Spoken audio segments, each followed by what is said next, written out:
Johannesburg, a world-class African city and South Africa's economic hub, where those in business hope to maximize their profits. But what happens to businesses, big or small, when municipalities fail to provide basic services? One small branding and printing company has only just started recovering after a series of power outages. It provides branding for the taxi industry, churches, events, and early childhood development centers. Once a buzzing business, it remains with only 9 staffers after struggling to find alternative means of energy. So for us, if the electricity is not there, it's a bit of a big challenge.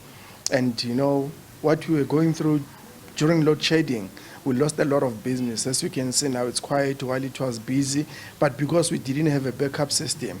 Then after we tried, it was too late actually to do that, and also it came at a cost. So with electricity for us, it's the key.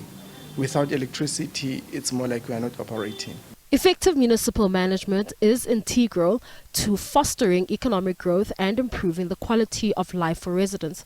But a failure to provide basic services could force businesses to downsize or completely shut down.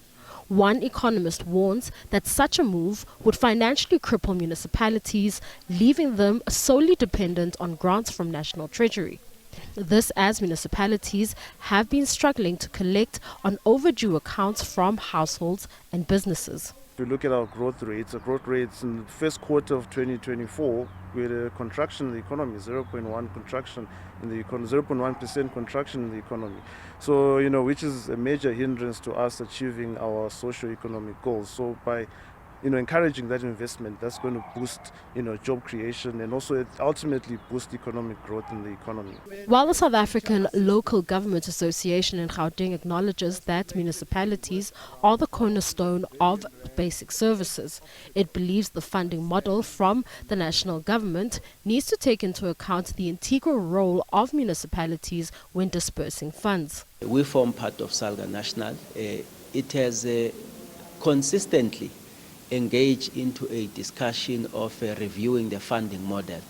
And that is why we are quite excited and welcome the posture by national government that they will be reviewing the manner in which local government is funded. Currently, the fiscal allocation is quite skewed.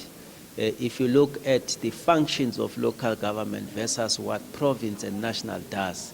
President Ramaphosa is now casting the light on municipalities, warning that his government will not hesitate to utilize its constitutional obligation to intervene where necessary.